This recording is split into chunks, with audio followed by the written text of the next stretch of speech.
Hello and welcome back to the channel. Today's agenda is to complete chapter 1 of Lakshmikant, which is one of the most dreaded chapters. काफ़ी डर लगता है लोगों को इससे, क्योंकि जो एक्ट्स होते हैं उसके प्रोविजंस याद नहीं हो पाते हैं. तो आज वो प्रॉब्लम खत्म हो जाएगी. जितने भी ईस्ट इंडिया कंपनी के एक्ट्स हैं या क्राउन के एक्ट्स हैं वो सब हम कर लेंगे. साथ ही साथ चैप्टर 26 जो होता है स्पेक्ट्रम का, which is about constitutional, administrative and judicial developments, उसमें भी सेम इन्फॉर्मेशन दे रखी होती है. तो जब भी आप दोनों बुक्स पढ़ते हो तो एक ही नोट से पढ़ो, दोनों चैप्टर्स को क्लब करके एक साथ पढ़ो, है ना. अलग अलग जगह पे मत पढ़ो, बिकॉज सेम इन्फॉर्मेशन है. तो एक जगह हमने कंपाइल कर दिया यहाँ पे.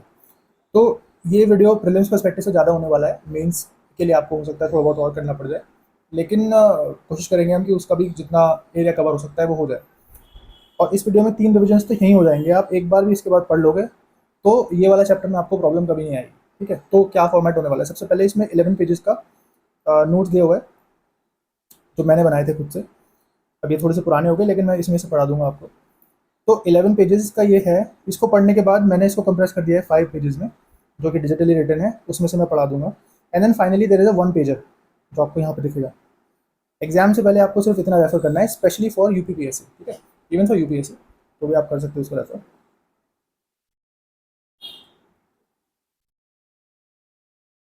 तो एक बार आप इस लेक्चर को देख लीजिए, 3 बार आपके रिविजन इसी में ही हो जाएंगे.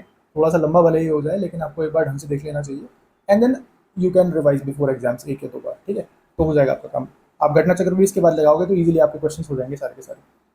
लेकिन एक बार हमको लॉजिकली सब पढ़ लेना है. So let's start.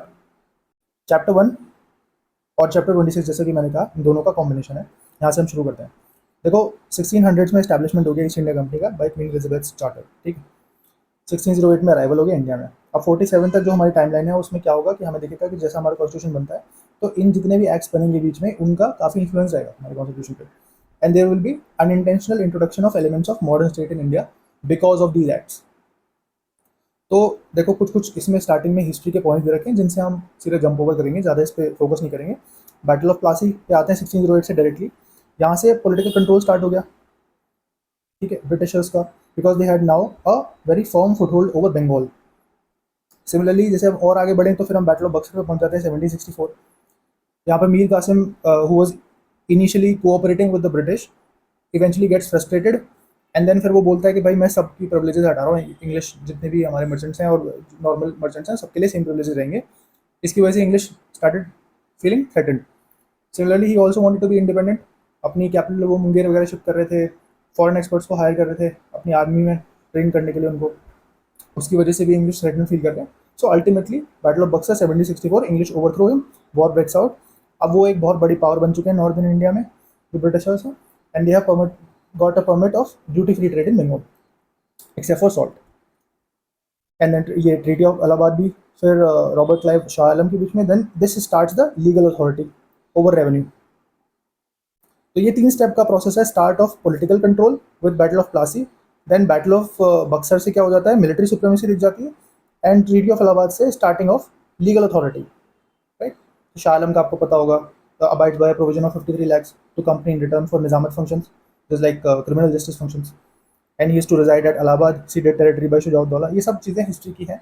Ultimately Diwani rights of Bengal, Bihar and Orissa to East India Company in lieu of an annual payment of 26 lakhs. ठीक है. तो अब हम 65 तक पहुंच गए.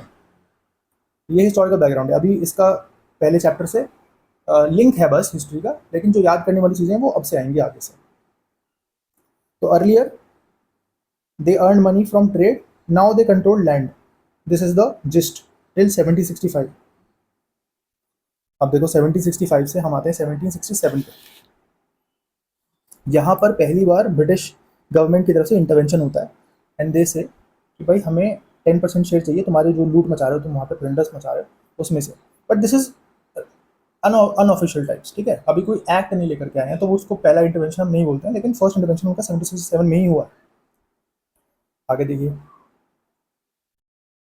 1767 से आप आ गए 1772 पे. तो 1764 हो गया था हमारा बैटल ऑफ बक्सर. 1765 से हमने शुरू करा. 1765 से लेकर के 1772 तक एक डुअल गवर्नमेंट टाइप सिस्टम चलता रहता है, जहाँ पे कंपनी के पास अथॉरिटी तो है लेकिन उनकी कोई रिस्पॉन्सिबिलिटी नहीं है किसी चीज़ की. उसके जो रिप्रेजेंटेटिव्स हैं उनकी रिस्पॉन्सिबिलिटी तो है लेकिन उनकी कोई अथॉरिटी नहीं है, जिसकी वजह से लगातार पीजेंट्स का ऑपरेशन हो रहा है. There is rampant corruption in the east India Company. Bankrupt होती जा रही है ईस्ट इंडिया कंपनी लगातार. उसके जो एम्प्लॉयज़ हैं या उसकी जो इंटरनल ब्यूरोक्रेसी है वो अपनी प्राइवेट ट्रेडिंग करती है ना। तो for their self profits they are doing all of this corruption.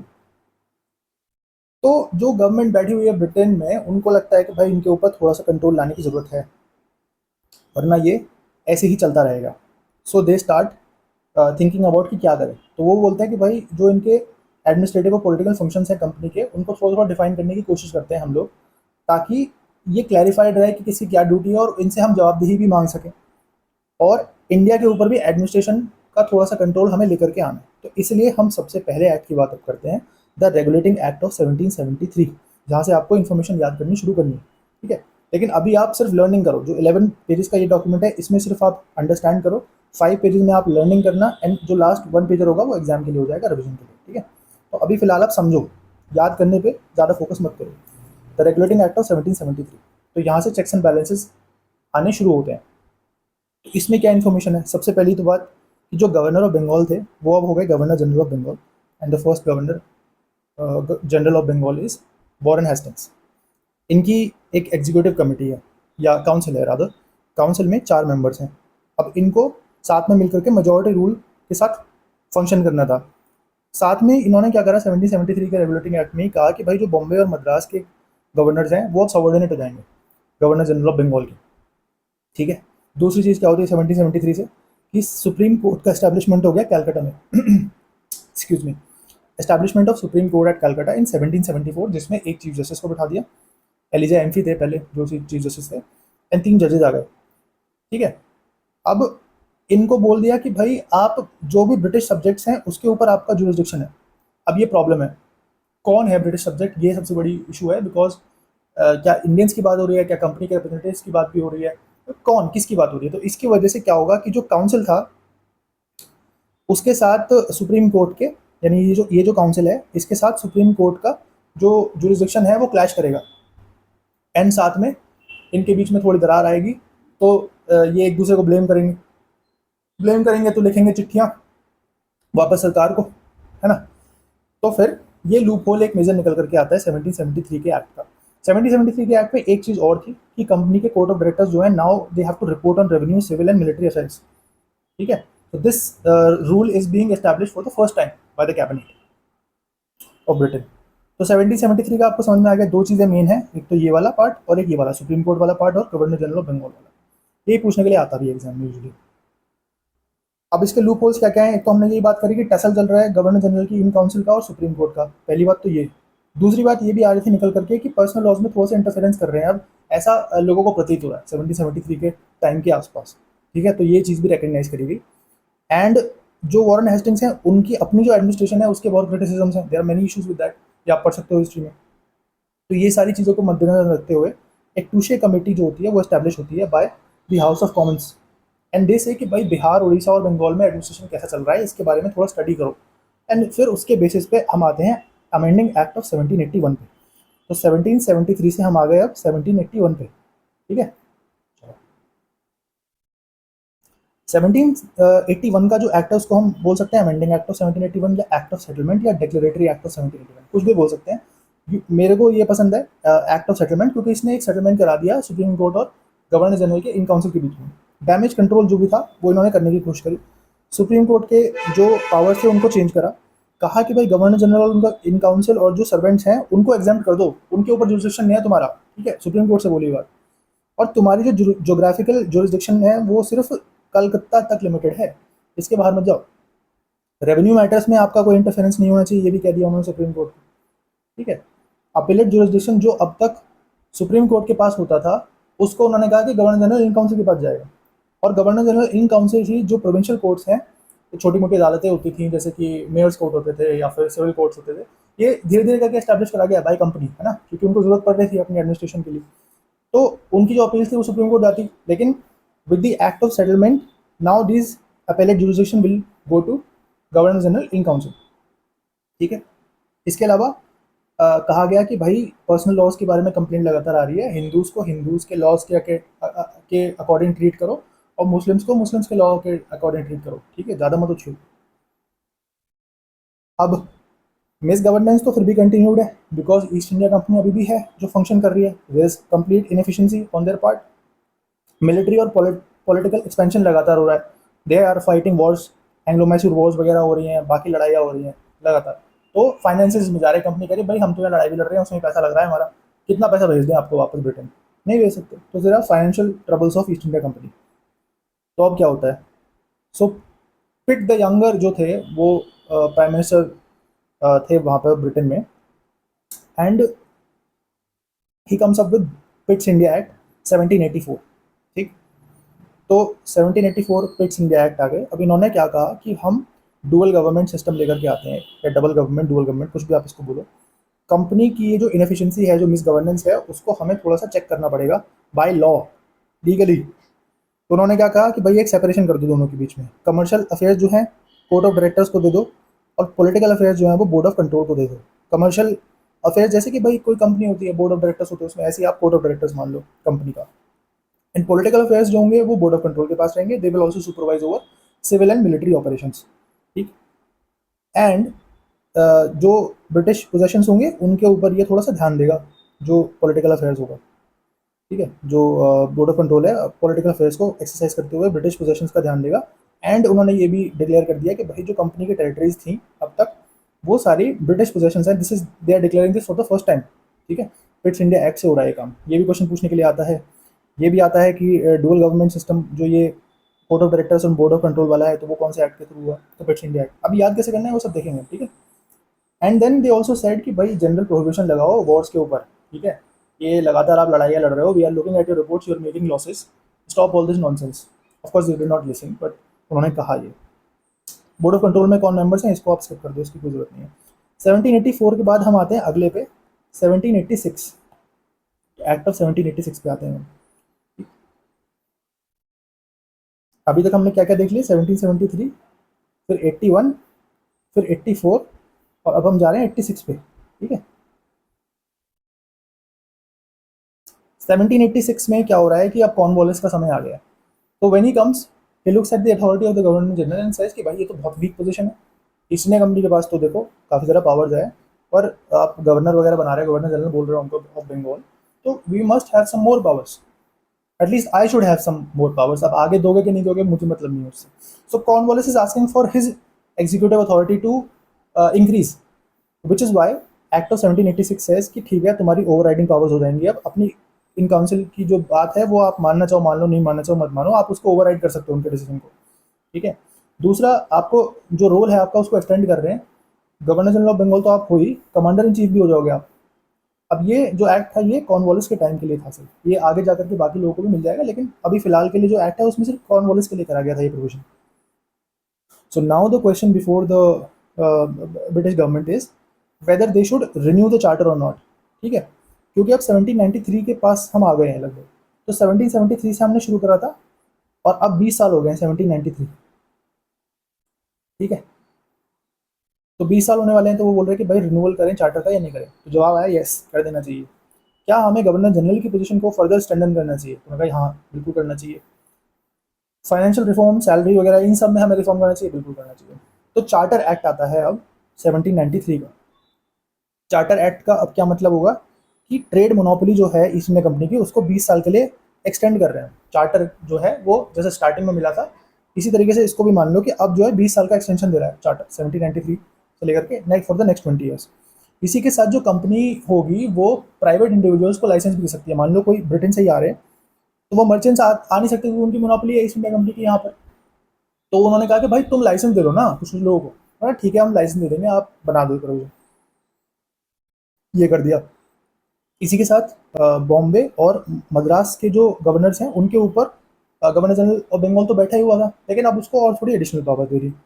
Veto power extend कर दी सारे फ्यूचर गवर्नर्स को, जो कि कॉर्नवालिस को मिली थी। ठीक है, जैसे हमने पहले डिस्कशन करा। रॉयल असेंट की जरूरत पड़ेगी अब हर एक अपॉइंटमेंट में, जैसे गवर्नर जनरल्स का, गवर्नर का, कमांडर इन चीफ वगैरह सबका, है ना। एंड बोर्ड ऑफ कंट्रोल जो है, जो पॉलिटिकल अफेयर संभाल रहा है, अब उसको out of Indian revenues payment किया जाएगा। एंड ये 1990 तक लगातार चलता रहा था। ठीक है, और east India company to pay 5 lakh pounds annually to British government. ये भी एक एक्स्ट्रा प्रोविजन है चार्टर एक्ट ऑफ 1793 का। इसमें सबसे इंपॉर्टेंट ये होता है जो क्वेश्चन में पूछा जाता है। ठीक है,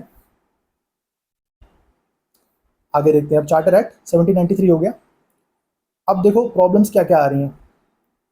the next set of questions before the British government is कि जो ब्रिटिश इंडस्ट्रीज हैं उनके जो इंटरेस्ट हैं they are not being protected even after this provision की भाई लाइसेंस मिल जाएगा 1793 के एक्ट में जो कहा गया।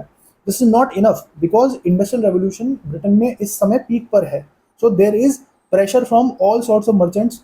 वो कह रहे हैं भाई हमें डायरेक्ट टैक्सेस दो, ठीक है, इंडिया का, हम ईस्ट इंडिया कंपनी से जाकर लाइसेंस क्यों मांगे? हम आपको ज़्यादा बेहतर टैक्स लगा के दे सकते हैं ईस्ट इंडिया कंपनी से, आप हमको अलाउ तो करो, आप फ्री ट्रेड अलाउ कर दो। और साथ ही ब्रिटेन की जो गवर्नमेंट है उसको ये भी दिख रहा है कि ईस्ट इंडिया कंपनी की फाइनेंशियल स्ट्रेंथ लगातार रिड्यूस भी हो रही है। एंग्लो मराठा वॉर चल रही है इस टाइम, तो उनको ये समझ में आ रहा है कि इनकी बात भी ठीक है, क्या हमें ईस्ट इंडिया कंपनी की मोनोपोली फिर खत्म ही कर देनी चाहिए क्या? इसी के साथ उनके पास अमेरिकन रेवोल्यूशन से कुछ लेसन भी है, क्योंकि उनकी 13 कॉलोनीज थी वहाँ पर। अब आपको थोड़ी बहुत वर्ल्ड हिस्ट्री अगर पता हो तो आपको समझ में आ जाएगा तुरंत कि रेस्ट्रिक्टिव ट्रेड प्रैक्टिसेस वहाँ पर थी, इसकी वजह से भी वहाँ पर रेवोल्यूशन हो रहा है। तो there were some learnings from that experience also. इसी के साथ नेपोलियन का जो कॉन्टिनेंटल सिस्टम है, तो उसने क्या है, ब्लॉकेट लगा रखा है ब्रिटेन के सामान के ऊपर कि भाई यूरोप में नहीं बेच सकते। अब उनको तो बेचना भाई, उनके यहाँ पे इंडस्ट्रियल रेवोल्यूशन हो रहा है, उनको तो सामान ही बेचना है इस टाइम पे, और क्या करें वो। So this economic section by Napoleon is also hurting दम। एंड अल्टीमेटली जो डिमांड ऑफ लेजर फेयर है, जिसको हम पहले भी जिक्र कर रहे थे मर्चेंट्स के बारे में, फ्री ट्रेड या मार्केट्स का जिक्र जो हो रहा था, उसमें यही कहा जाएगा कि भाई ईस्ट इंडिया कंपनी की मोनोपोली को अब आप खत्म करिए। तो 1793 के बाद अब 20 साल आगे आ गए हम, 1793 से 1813 पर आ गए अपन। तो चार्टर एक्ट ऑफ 1813 आता है अब। ये क्या कह रहे हैं?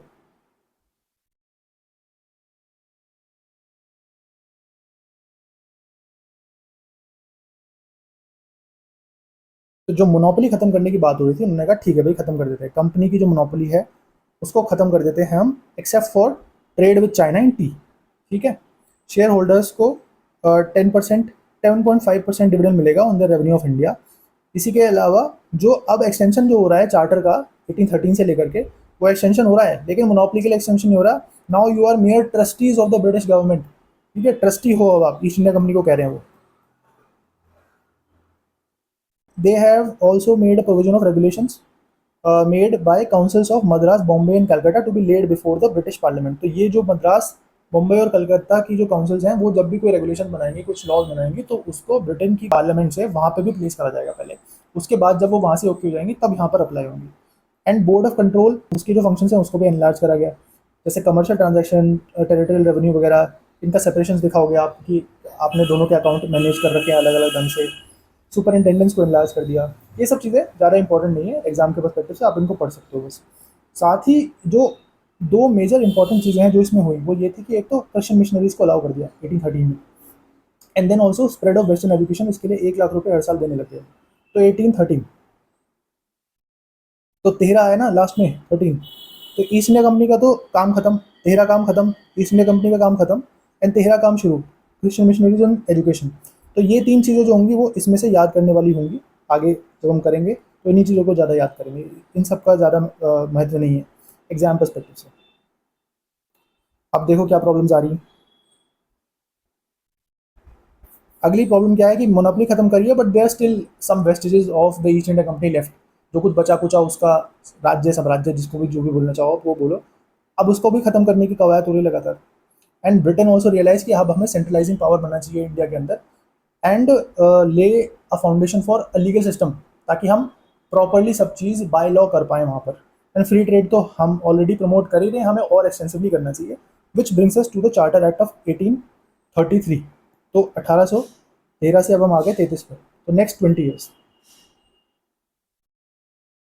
अब चार्टर एक्ट ऑफ 1833 क्या कह रहा है, इसको बाय द वे हम लोग सेंट हेलेना एक्ट भी बोलते हैं, कभी अगर आ जाए मे भी, है ना, तो याद रख सकते हो आप। तो 33 से क्या हो रहा है, गवर्नर जनरल ऑफ बंगाल जो है उसको अब बना दिया governor general of India, and first such governor general of India is William Bentinck. 33 Bentinck, ऐसे करके थोड़ा सा रिलेशन बैठाने की कोशिश करना अभी से अपने माइंड में, बाकी मैं आगे बता दूंगा। और गवर्नर जनरल ऑफ इंडिया जो है अब उसको एक्सक्लूसिव लेजिस्लेटिव पावर्स दे the over the Bombay and Madras councils. ठीक है, कंपनी अब सिर्फ एक एडमिनिस्ट्रेटिव बॉडी बन गई है, जो उसके वेस्टेजेस हैं वो थोड़ा बहुत अब ऐसे ही बचेंगे कि बस उनके एम्प्लॉयज़ हैं जिनका यूज़ करेगी, डायरेक्ट जो गवर्नर जनरल की गवर्नमेंट होगी एक तरीके से इंडिया में वो। It's no more a commercial body, क्योंकि अब ट्रेड फ्री है, अब कोई भी जा करके कर सकता है। लीज उनकी एक्सटेंड कर दी 20 ईयर्स के लिए। मोनोपोली विद जो चाइना थी वो अब उनकी ख़त्म हो गई है, मतलब कंप्लीट मोनोपोली अब ख़त्म हो चुकी है। एंड अभी भी जो टेरिटरी बची कुछ उनके पास है वो as a trustee of the government they are holding it in India, that's all. इसके अलावा 33 के एक्ट में पहली बार ये कोशिश करी गई कि एक सिविल सर्विसेज का एग्जाम करा जाए, आप इसको ऐसे यूपीएससी की तरह याद कर सकते हैं। इसका ऑपोजिशन करा गया काफ़ी ज़्यादा बाय कोर्ट ऑफ डायरेक्टर्स, जो कंपनी का हुआ करता था, जो कमर्शियल फंक्शंस जैसे हमने देखा पहले पिट्स इंडिया एक्ट वाले में, वहाँ पे जो करते थे कमर्शियल फंक्शंस वही है कोर्ट ऑफ डायरेक्टर्स। अब वो इसका ऑपोजिशन इसलिए कर रहे थे क्योंकि हेल्सबरी कॉलेज है जिसमें से एस्पिरेंट्स निकल करके आते थे इनकी कंपनी में यहाँ पर काम करने के लिए। तो वो जब उसको स्पॉन्सर कर रहे हैं उस कॉलेज को, तो फिर वो इस तरीके का ओपन एग्जाम कैसे एक्सेप्ट कर सकते हैं, नहीं कर सकते। तो इसलिए उन्होंने विरोध करा था, तो तब तो हो नहीं पाया 33 के एक्ट में। इससे अगले वाले एक्ट में हो जाएगा ये काम। लेकिन फिलहाल के लिए आप बस ये याद करो कि 1833 में पहली बार ये कहा गया था कि एक ओपन एग्जाम कराया जाना चाहिए, जो कि हुआ नहीं। ठीक है, ये क्वेश्चन भी पूछा जाता है एग्जाम में। एंड देन एक लॉ मेंबर को ऐड कर दिया गवर्नर जनरल के काउंसिल में। वो लॉ मेंबर कौन है? Macaulay, Thomas Babington Macaulay, Indian law commission के चेयरमैन हो गए। अब 1833 के बाद क्या हो रहा है?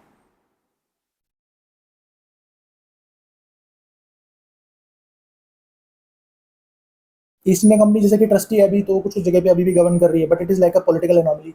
वो प्रॉब्लम ज़्यादा खड़ी कर रही है, काम कम हो रहा है। There is also a need for administrative reforms. Territory क्योंकि लगातार बढ़ रही है अंडर द ब्रिटिश गवर्नमेंट या governor general of India in India, तो पंजाब सिंध वगैरह वाले एरियाज आ गए, और लेजिस्लेटिव और एग्जीक्यूटिव फंक्शंस को अलग करने की बात हो रही है। इसी के साथ ब्यूरोक्रेटिक रिफॉर्म्स भी चाहिए, because there is a lot of call. अब देखो ये 1853 के आसपास हम आ रहे हैं, 57 का समय आने वाला है क्रांति वाला। तो उससे पहले भी लगातार रिफॉर्म्स के बारे में कहा जा रहा था कि भाई इंडियंस को रिप्रेजेंटेशन दो, इंडिया के जो लोग हैं उनको शामिल करो सरकार में। There were already signs of rebellions, there were many rebellions in fact which were there before 1857। तो इसकी वजह से चार्टर एक्ट ऑफ 1853 पर हम लोग आते हैं। चार्टर एक्ट ऑफ 1853 में सबसे पहली बात तो यही, जो यूपीएससी वाला काम नहीं हो पाया था वो अब हो गया, ओपन एग्जाम्स। ठीक। दूसरी बात, अब कोई भी टाइम बेस्ड एक्सटेंशन नहीं है ईस्ट इंडिया कंपनी के लिए, जैसा पिछली बार ट्रस्टी भी बना दिया था 20 साल के लिए, अब वो भी नहीं है 53 में। ठीक है, 33 से 53 तक तो रहे वो 20 साल के ट्रस्टीज, अब वो भी नहीं है। कभी भी आपको टर्मिनेट करा जा सकता है कंपनी के रूल को। ठीक। And most important, governor general का जो काउंसिल है उसमें लेजिस्लेटिव और एग्जीक्यूटिव दो हिस्सों में बांट दिया उसको, जिसमें जो लेजिस्लेटिव वाला है उसको हम इंडियन लेजिस्लेटिव काउंसिल या सेंट्रल लेजिस्लेटिव काउंसिल कुछ भी बोल सकते हैं। ये एक मिनी पार्लियामेंट की तरह काम करने लगा अब। इसके अंदर 6 नए मेंबर्स ऐड कर दिए गए, इसमें लोकल रिप्रेजेंटेशन भी थी थोड़ी बहुत। 4 of them were appointed by the provincial government of Madras, Bombay, Agra and Bengal, मतलब सब में से एक एक। ठीक है। एंड एग्जीक्यूटिव काउंसिल उनकी है ही, ज़्यादा पावर इसी के पास है, इनके पास नहीं है उतनी power. It is very very powerful because it is under the direct control of governor general. And legislative council भी है, लेकिन जो ये है ये एग्जीक्यूटिव विंग है। ठीक है, तो सारा काम तो एग्जीक्यूशन का तो यही करा रहे हैं ना। इसी के साथ एक इंपॉर्टेंट प्रोविजन ये भी था कि कंपनी के जो कोड ऑफ डायरेक्टर्स हैं now they will be reduce to 18, 24 से 18 हो जाएंगे वो। देख लेना इसको अगर लिखना चाहो तो। एंड जो भी लॉ प्रोमलगेट करे जाएंगे they will require governor general assent, and it is up to him, वो वीटो भी कर सकते हैं उसको। ये हो गए प्रोविजंस 1853 के। सो this is the tipping point now. अब क्या होगा? रिवोल्ट हो जाएगा 1857 का, विच विल एक्सपोज कंपनी की limitations further, which is why they will B now abolished completely. तो जितनी भी पावर्स उनके पास थी वो क्राउन के पास आ गई है। गवर्नमेंट ऑफ इंडिया एक्ट 1858 अब आता है अगले साल ही, जैसे ही रेवोल्यूशन हुआ उसका अगले साल ही आ जाता है, जिसमें पिट्स इंडिया एक्ट का जो डुअल गवर्नमेंट वाला ये सिस्टम था, कोर्ट ऑफ डायरेक्टर्स और बोर्ड ऑफ कंट्रोल, ये सब तो खत्म। अब क्या कर रहे हैं? गवर्नर जनरल ऑफ इंडिया को बोल दिया कि अब तुम वाइस रॉय हो आज से, क्योंकि तुम अब सरकारी आदमी हो गए, यहाँ पे सरकार बना दी हमने, गवर्नमेंट ऑफ इंडिया एक्ट कर दिया हमने इसको, तो आप वाइस रॉय हो गए। और वाइस रॉय के ऊपर एक और आदमी बिठा दिया उसके सिर पे, जिसका नाम रख दिया सेक्रेटरी ऑफ स्टेट। ये एक लंदन बेस्ड ऑफिस है, लंदन बेस्ड ऑफिस है ये, जिसमें 15 मेंबर काउंसिल है, ये एडवाइजरी है। ठीक है, नेचर में। अब देखो ये हो गया काम गवर्नमेंट ऑफ इंडिया एक्ट, अब गवर्नमेंट बन गई, गवर्नमेंट तो बन गई, लेकिन पार्टिसिपेशन कहाँ है इसमें लोगों का? तो 3 सब्सिक्वेंट काउंसिल एक्ट्स आएंगे अब to restructure the administrative system after 1857। ठीक है, ये लगातार डिमांड्स है डिसेंट्रलाइजेशन की। ये भी कह रहे हैं कि लेजिस्लेटिव पावर दी जाए प्रोविंसेस को, अपने लॉज खुद बनाएं वो लोग। इंडिया की रिप्रेजेंटेशन बढ़ाई जाए लगातार, क्योंकि 57 से भी हो रही थी पहले बात, तो 57 के बाद तो अब ब्रिटेन को खुद ही रियलाइजेशन है कि नहीं भाई करना ही पड़ेगा ये काम। एंड एग्जीक्यूटिव काउंसिल को स्ट्रेंथन करना तो उनका हर बार काम रहा ही है कि वो गवर्नर जनरल की पावर्स को बढ़ाएं, उसको स्ट्रेंथन करें, सेंट्रलाइज करें इंडिया में पावर को। तो इसीलिए 3 अब एक्ट्स आएंगे, काउंसिल एक्ट्स, जिनको हम अब देखेंगे। तो सबसे पहला जो काउंसिल एक्ट है वो आता है 1861 में। सो 1861 में क्या होगा, viceroy will now nominate some Indians as non official members. तो अपनी काउंसिल को एक्सपेंड कर लेंगे, वो जो सेंट्रल लेजिस्लेटिव काउंसिल है। अब इसमें देखो लॉर्ड कैनिंगटन को कहते हैं, राजा ऑफ बनारस को, महाराजा ऑफ पटियाला को और सर दिनकर राव, ये लोग जाते हैं उसमें। इसके अलावा जो प्रेसिडेंसीज हैं बॉम्बे और मद्रास की, उनका रिस्ट्रक्चरिंग दोबारा से शुरू होता है। जो उनकी पावर्स पहले थी, पहले जो डिसेंट्रलाइज पावर्स थी उनको वापस करी जा रही है। 1937 तक हम देखेंगे कि उनको कंप्लीटली इंटरनल ऑटोनॉमी मिल जाती है, रिस्पॉन्सिबल गवर्नमेंट बन जाती है प्रोविंसेस में, है ना। पर अभी के लिए ये वीक ही है, ये धीरे धीरे करके चलेगा प्रोसेस, है ना। 1861 से शुरू हो रहा है लेकिन ये लगातार चलता रहेगा, 1937 तक कंप्लीट हुआ। तो ऑर्डिनेंस मेकिंग पावर है ये अब आ गई है 1861 से। पोर्टफोलियो सिस्टम आ गया कैनिंग का, जिसमें वो डिपार्टमेंट बनाए थे अलग अलग, तो उनकी एक तरीके से मिनिस्ट्रियल सिस्टम आप कैसे मान लो इसको। और लेजिस्लेटिव काउंसिल बनेंगे बंगाल में, नॉर्थ वेस्टर्न प्रोविंस में और पंजाब में, ठीक है। अभी तक तो मद्रास, मुंबई, इन सब जगह पे थे। ये भी बहुत वीक है, ये सिर्फ क्रिटिसिज्म करेंगे, ज़्यादा कुछ कर नहीं पाएंगे, इनके पास कोई बजटरी पावर नहीं है, कोई एग्जीक्यूटिव एक्शन नहीं ले सकते हैं। लेजिस्लेटिव रोल बहुत डिस्कशन वगैरह में, इन सब में इंपॉर्टेंट मैटर्स पे इनकी ज़्यादा कोई से नहीं है इसके अंदर, ठीक है। बट बना दिए हैं councils just to pacify them. तो 1861 में 61 है, 61 में एक सटिया वो इंसान है जिसको हम बोलते हैं लॉर्ड कैनिंग। वो लेकर के आया पोर्टफोलियो सिस्टम और लेकर के आया ऑर्डिनेंस। ये सारी चीज़ें आप ध्यान रखोगे, ठीक है।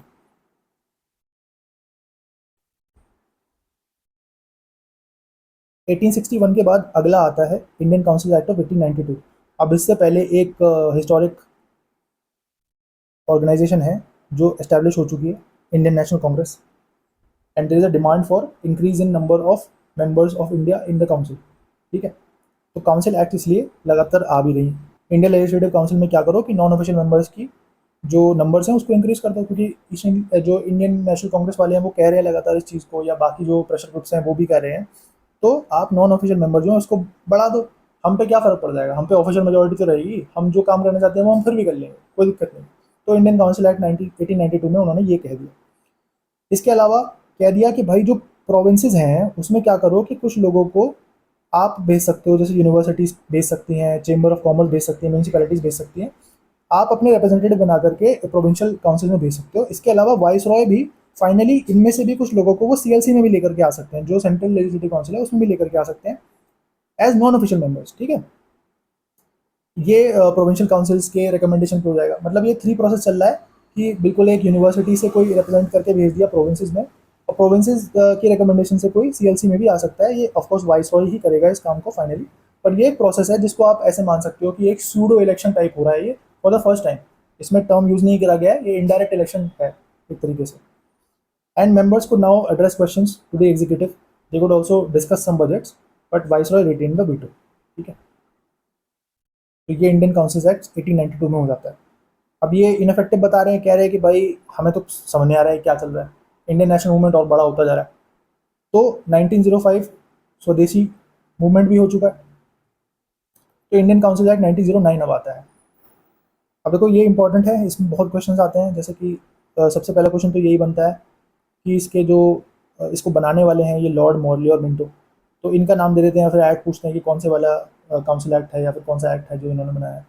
तो मॉर्ले मिंटो दोनों हैं, जिसको हम बोलते हैं मॉर्ले मिंटो रिफॉर्म्स या फिर इंडियन काउंसिल एक्ट 1909, दोनों में से कुछ भी बोल लो इसको एक ही बात। तो मॉर्ले तो सेक्रेटरी ऑफ स्टेट थे और मिंटो जो थे वो वाइसरॉय ऑफ इंडिया थे। इंडियन काउंसिल एक्ट 1909 के तहत सेंट्रल लेजिस्लेटिव काउंसिल जो है, एक तो इसकी जो मेंबर्स होंगे वो रेज कर जाएंगे, 16 से 60 कर दे। ऑफिशियल मेजोरिटी अभी भी रिटेन करी हुई। डेलिब्रेटिव फंक्शंस ठीक है तुम्हारा बढ़ा दिया, आप बजट वगैरह पे रेजोल्यूशन लेकर के आ सकते हो, सप्लीमेंट्री क्वेश्चन पूछ सकते हो।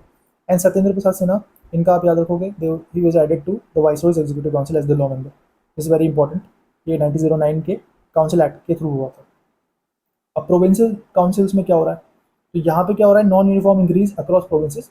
एंड यहाँ पर जो नॉन ऑफिशियल मेजोरिटी है उसको अलाउ कर दिया, तो प्रोविंसेस में अलाउ कर रहे हैं। प्रोविंसेस में पहले ये काम हो रहा है, जो सेंटर में ज़्यादा डिमांड करी जा रही है जिसकी, प्रोविंसेस में वो धीरे धीरे करके हो रहा है। यहाँ पे सिंगल हाउस ही है, और यहाँ पे फंक्शन जो है वो इंक्रीज़ कर दिए हैं, डिलिबरेटिव फंक्शंस वगैरह, जैसे इसमें करें ना सीएलसी में, ऐसे यहाँ पे भी कर दिए। इसी के अलावा जो वो एक बहुत इंपॉर्टेंट प्रोविजन है 1909 का, वो ये है कि सेपरेट इलेक्ट्रेट मिल गया मुस्लिम्स को, इसलिए लॉर्ड मिंटो को बोल दिया father of communal electorate. Real power अभी भी गवर्नमेंट के पास है, जैसा कि हमने देखा काउंसिल ज़्यादातर क्रिटिसिज्म का ही काम कर रही है, कोई रियल रिप्रेजेंटेशन इनकी है नहीं 1909 के आते हुए। तो अब काउंसिल एक्ट जो है वो खत्म हो जाते हैं, 3 काउंसिल एक्ट हो गए थे, ठीक है। इसके बाद देखो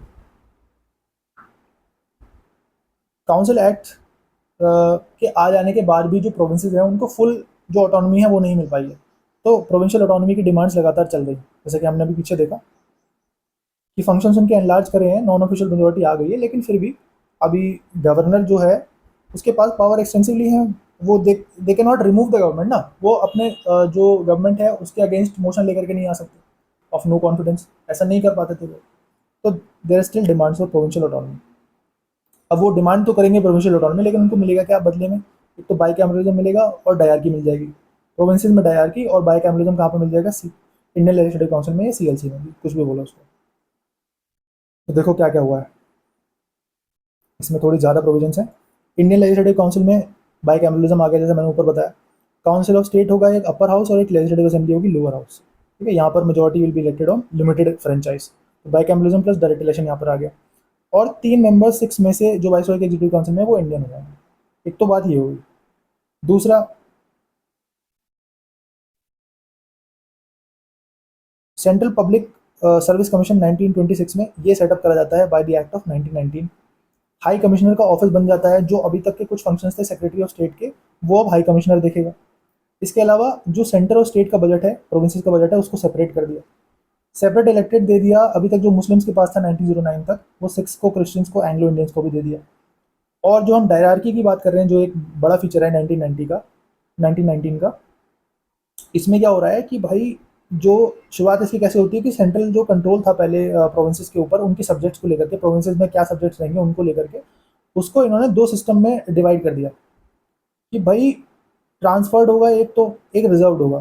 जो ट्रांसफर्ड होगा उसमें रिस्पॉन्सिबिलिटी रहेगी, it will be administered by the governor on aid on advice of the ministers, ठीक है, responsible to the legislative council. लेकिन जो रिजर्व सब्जेक्ट्स होंगे, हियर ही विल जो गवर्नर है, he will work on the aid and advice of his executive council, not the legislative council, ठीक है। तो रिजर्व सब्जेक्ट्स और ट्रांसफर सब्जेक्ट्स, इसी को डायरार्की का सिस्टम बोलते हैं। प्रोविंसेस में करा गया ये काम, ठीक है, for the division of provinces subjects into transferred and reserve subjects, ठीक। दिस वाज लार्जली अनसक्सेसफुल, कुछ हुआ नहीं इसका, है ना। एंड फाइनली क्या होता है, जब 1919 का ये एक्ट आ गया, इसके बाद ये कहा गया कि भाई अब एक इंडियन स्टैट्यूटरी कमीशन बैठेगा आज से 10 साल बाद, जो इसकी वर्किंग को स्टडी करेगा। अब जैसा कि हम जानते हैं कि 10 साल नहीं, वो पहले ही आ गया थोड़ा, ठीक है, साइमन कमीशन जिसको बोलते हैं। क्योंकि there is no fulfillment of the demand for responsible government, there is no power to replace the government, there is not enough complete power to legislate and financially control the government, and special powers have been given to Governor General for enacting laws for safety tranquility of India।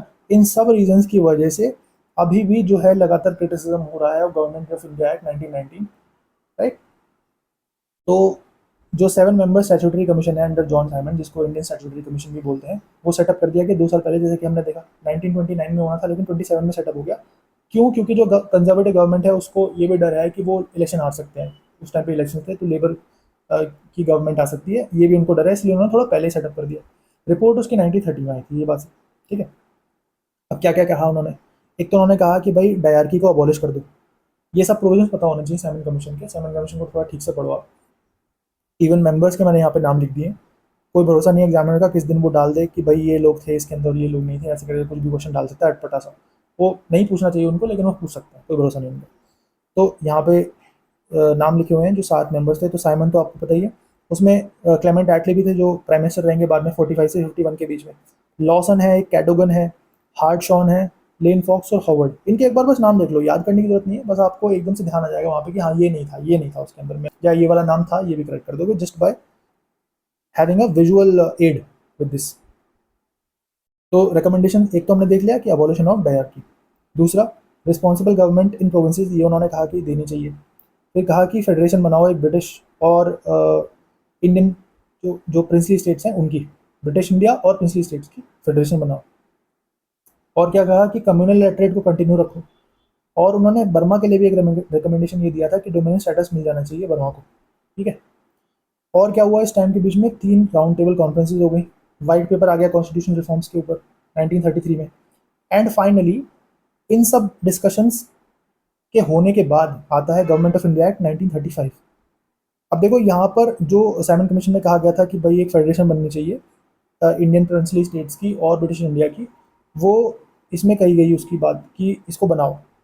Now this never came into being, ये हुआ नहीं। दूसरा इन्होंने कहा कि जो डयार के provinces में थी उसको सेंटर पे ले आओ, federal subjects can be divided into transferred and reserve subjects, ये भी नहीं हुआ, दोनों काम नहीं हुए। हुआ क्या, रिस्पॉन्सिबल गवर्नमेंट इन प्रोविंसेस ये हो गया था।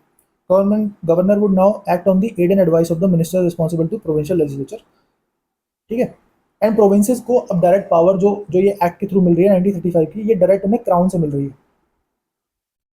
प्रोविंसेस को। तो यहाँ पर रिस्पॉन्सिबल गवर्नमेंट शुरू हो जाती है 35 से, एंड 37 में कंप्लीटली इंटरनल ऑटोनॉमी उनको प्रोवाइडेड। इसके अलावा बाई कैमरलिज्म कर दिया उन्होंने 11 में से 6 प्रोविंसेस के अंदर, तो 2 हाउसेज हो गए मैम। इसके अलावा setting up of RBI, federal public service commission, provincial public service commission, joint public service commission, इन सब के प्रोविजंस डाल दिए। Federal court was establish in 1937, पर इसके ऊपर सिर पे प्रिवी काउंसिल बैठा हुआ था जो यूके में बैठा था, तो जो सारी जो अपील्स होंगी वो वहाँ पे जाएंगी। इसके अलावा सेपरेट इलेक्ट्रेट्स 35 में डिप्रेस क्लासेस को, वुमेन एंड लेबर को मिल गया। तो आप देखते हो लगातार ये काम हो रहा है। 1909 में मुस्लिम्स, 1919 में एंग्लो इंडियन, सिक्स, क्रिश्चियंस इनको मिल जाएगा। एंड देन 1935 में शेड्यूल कास्ट या depress classes plus women plus labour, ठीक है, ये काम होगा। And franchise was now extended to 10% of the population of India by the government of India act 1935। And council that was set up by 1858 की जो government of India act है उसको भी इन्होंने अबॉलिश कर दिया। तो इसके प्रोविजन याद करने थोड़े ईजी हैं क्योंकि 2 तो इसमें आए नहीं, बाकी जितने भी ये इंस्टीट्यूशन है ये आपको याद रह जाएंगे कि गवर्नमेंट ऑफ इंडिया एक्ट 1935 से आए, क्योंकि ये लास्ट एक्ट है एक तरीके से। इंडियन इंडिपेंडेंस एक्ट है इसके बाद सीधा जो 1947।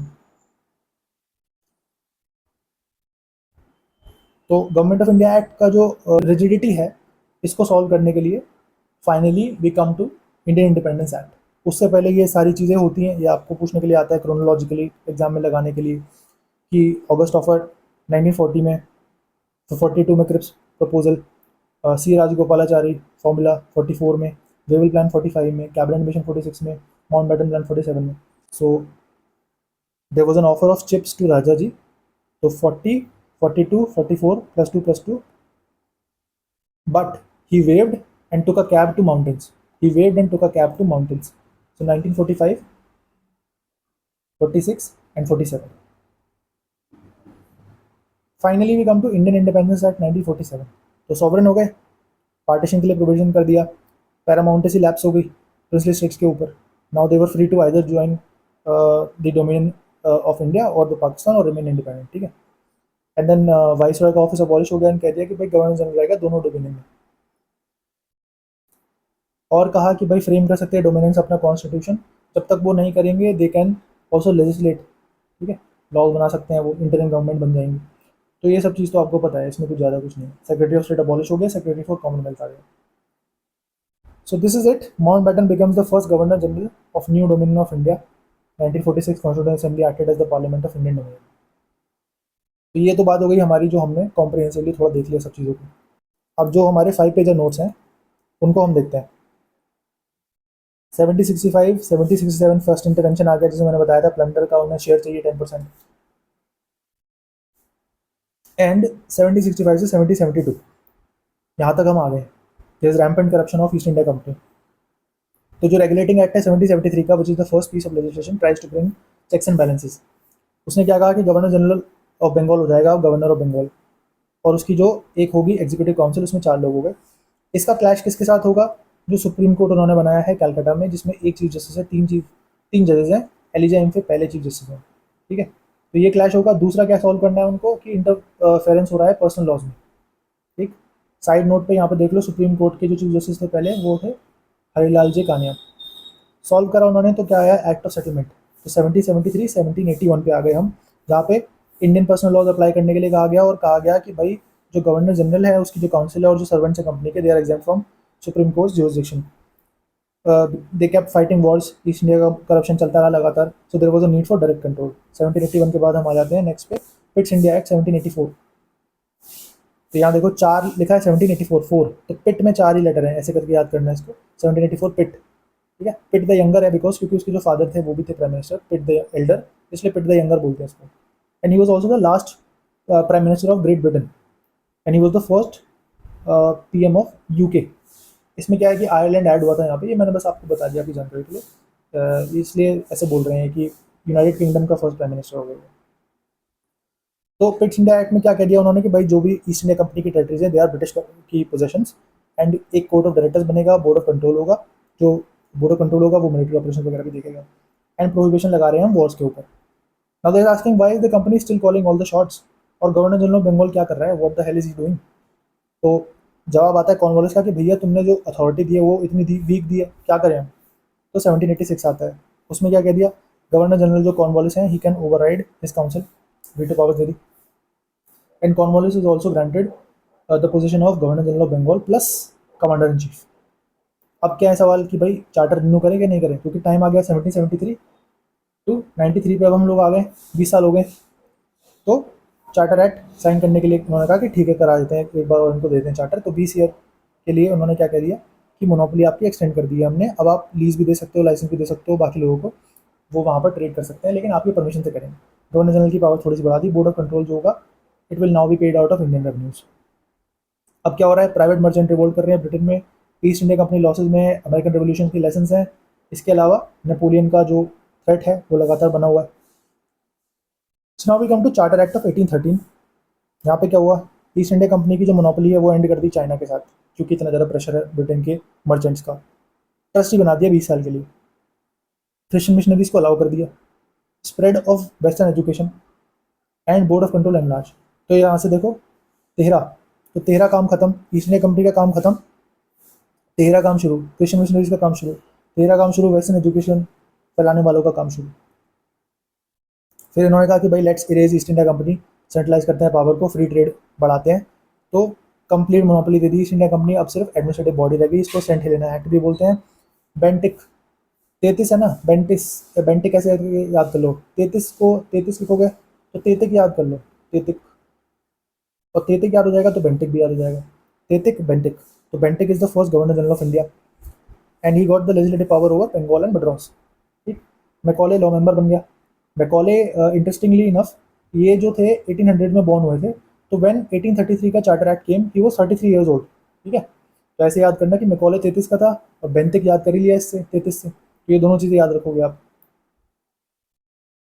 And first tried they tried to conduct open exams for UPSC. अब यूपीएससी जो है 32 की एज तक दे सकते हैं जनरल कैटेगरी में। ठीक है, तो 33 हो गया यहाँ, तो इसका मतलब नहीं हो सकता यूपीएससी। ठीक है, तो ये वाला जो ट्राई करा था इन्होंने ये नहीं हो पाया था, लेकिन 33 से आप याद रखोगे कि फर्स्ट टाइम ट्राई करा गया था 33 में।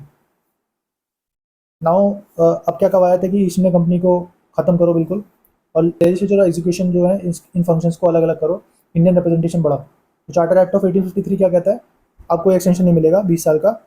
ठीक है, अब आप कभी भी हटाए जा सकते हो।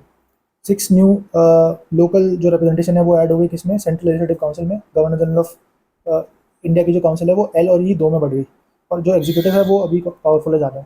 कोड ऑफ डायरेक्टर्स जो थे वो 24 से 18 पे आ गए। ओपन एग्जाम अब कंडक्ट होने लगा, अब 53 हो गया ये 33 से। ऑब्वियसली अब 53 के लिए तो नहीं हो सकता जब 33 के लिए नहीं, लेकिन आप ऐसे याद रखोगे ना 33 में नहीं है, तो 33 से अगले वाले एक्ट में हो जाएगा, लेकिन ठीक है ऐसे याद कर लो बस। 1857 हो गया, ये पूरी फिल्म बन गई यहाँ पे। फिल्म बन गई तो क्या हुआ, गवर्नमेंट ऑफ इंडिया एक्ट 1858। तो east India company has been abolished, crown का रूल स्टार्ट हो गया, पिट्स का जो डुअल गवर्नमेंट का सिस्टम था वो खत्म, सेक्रेटरी ऑफ स्टेट हो गया वाइस रॉय के ऊपर, जो गवर्नर जनरल ऑफ इंडिया था अभी तक उसको वाइस रॉय बना दिया इन्होंने, लंदन बेस्ड ऑफिस है ये, 15 मेंबर काउंसिल है, सेक्रेटरी ऑफ स्टेट। आगे देखो, अब सरकार तो है लेकिन काउंसिल कहाँ है, डिसेंट्रलाइजेशन क्यों नहीं हो रहा भैया, इंडियन रिप्रेजेंटेशन क्यों नहीं बढ़ रही है, इसलिए इंडियन काउंसिल एक्ट 1861। तो वाइस रॉय कैनिंग तो 61 है, तो 61 आया हुआ कैनिंग, ये जो है ये क्या कर रहा है, ऑर्डिनेंस लेकर के आ रहा है, पोर्टफोलियो सिस्टम लेकर के आ रहा है। ठीक है, प्रोविंसेस को पावर्स वापस से दी जा रही हैं, बाय 1937 कंप्लीट हो जाएगा वो प्रोसेस। एंड वाइस रॉय जो कैनिंग होंगे वो कुछ नॉन ऑफिशियल मेंबर्स जो होंगे इंडिया के, उनको भी इसमें ऐड करेंगे। इसके अलावा लेजिस्लेटिव काउंसिल बना दी बंगाल, नॉर्थ वेस्टर्न प्रोविंस में और पंजाब में। ये सब वीक है, इनका कोई ज़्यादा मतलब नहीं। 1885 आ गया टाइम जब आईएनसी फाउंडेड हो गई, बाकी प्रेशर ग्रुप्स हो गए, काउंसिल के रिफॉर्म्स के लिए बोल रहे हैं। तो इंडियन काउंसिल एक्ट 1892 यानी कि सेकंड काउंसिल एक्ट आता है ये। इसमें जो नॉन ऑफिशियल मेंबर जो पहले 1861 वाले में करने शुरू करे थे, वो और बढ़ा दिया, उनका नंबर बढ़ा दिया, इंक्रीज कर दिया। रिप्रेजेंटेशन बाय रिकमेंडेशन शुरू हो गया कि भाई प्रोविंसेस को रेकमेंड करेंगे यूनिवर्सिटीज़, म्यूनिसिपैलिटीज़ वगैरह या चैम्बर ऑफ कॉमर्स, और वहाँ से सीएलसी में भी आ सकते हैं कुछ लोग वाइस रॉय की इजाज़त से। बजट का डिस्कशन शुरू हो गया, ये क्वेश्चन भी आता है। 1892 में शुरू हुआ था बजट का डिस्कशन, ठीक है। पहली बार जो पावर मिली वो 1892 में मिलती है, ठीक है। सूडो इलेक्शन का प्रोसेस यही है जो मैंने पहले बोला था।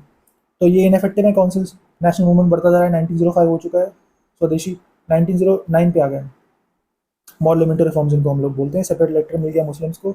सीएलसी में 16 से 60 हो गए, ये भी इंपॉर्टेंट, ये भी इंपॉर्टेंट। सत्येंद्र प्रसाद सिन्हा भी इंपॉर्टेंट। और प्रोविंशियल काउंसिल जो है उसमें नॉन ऑफिशियल मेजोरिटी अलाउ हो गई, ये भी इंपॉर्टेंट है, ठीक है। पूछा नहीं गया शायद अभी तक, लेकिन पूछा जा सकता है। कोई रिप्रेजेंटेशन ज़्यादा नहीं है इनकी, गवर्नमेंट बहुत ज़्यादा स्ट्रॉन्ग है। There is a need for provincial autonomy. Provincial autonomy की नीड तो है, लेकिन मिलेगा क्या? बाय कैमरलिज्म मिलेगा। कहाँ पर? सीएलसी में। और डायरकी कहाँ पे मिलेगी? प्रोविंसेस पे। क्या बोलते हैं 1919 के एक्ट को? मोन्टाग चंसफोर्ड रिफॉर्म्स। ये शायद उधर मिस हो गया था, इसको आप देख लेना।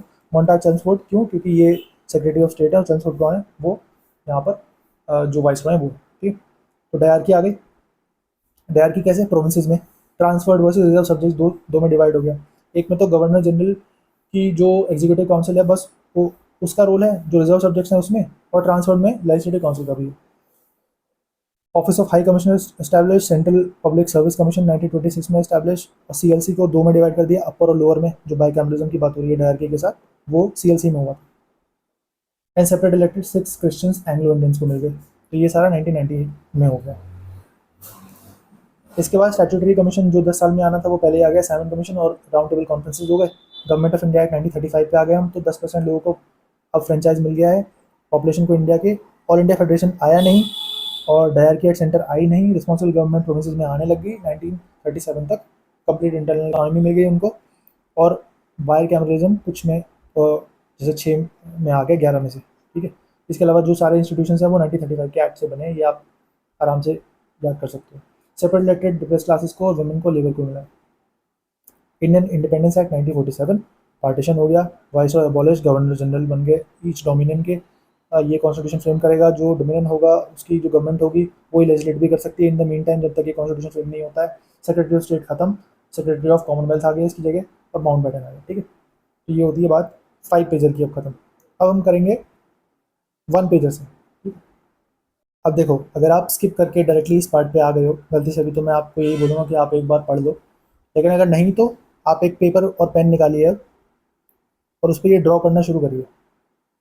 ये टोटल 15 एक्ट्स हैं। 70, 73, 81, 84, 86, 93, 13, 33, 53, 58, 61, 92, 1909, 1990 एंड 35 एंड 47। तो ये 15 हैं। अब इसके मैंने ग्रुपिंग्स कर दिए हैं ताकि ये ईजी हो याद करना। देखो, ये तो सबको याद आ जाएगा कि 70, 73 से हमने शुरुआत करी थी। तो उसमें दो प्रोविजन थे, एक तो सुप्रीम कोर्ट कैलकाटा में, और दूसरा governor of Bengal will now be governor general of Bengal, and Warren Hastings is the first such governor general of Bengal. 1773 से शुरू हुआ। अब देखो, ये ग्रुपिंग पहली कर दी है 5 की, जो पहले 5 है उनकी ग्रुपिंग कर दी 1793 तक। 1773 से 1793 तक 20 साल हो गए। इसके बीच में क्या क्या हो रहा है?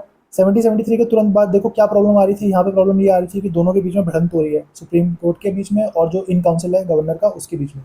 तो उनको एग्जाम कर दिया 1781 के एक्ट में। और पर्सनल लॉज इंडिया के अकॉर्डिंग उन्होंने कहा कि उनके हिसाब से ही उनको ट्राई करो in courts, Muslims according to Muslim law and Hindus according to Hindu law. 81 के बाद सीधे हम आते हैं 84 पे। तो 84 में 4 है। 4 से मैंने क्या कहा था? पिट याद रखो, Pitt the Younger. Pitt the younger है। पिट द यंगर क्या लेकर के आएगा? डुअल गवर्नमेंट लेकर के आएगा, ठीक। क्योंकि पिट के पास एक तो गवर्नमेंट है ही ब्रिटेन में उसकी, और यहाँ पे भी लेकर के आ जाएगा। एक तरीके से ऐसे याद कर लो कि डुअल गवर्नमेंट ले आया पिट जब भी आया।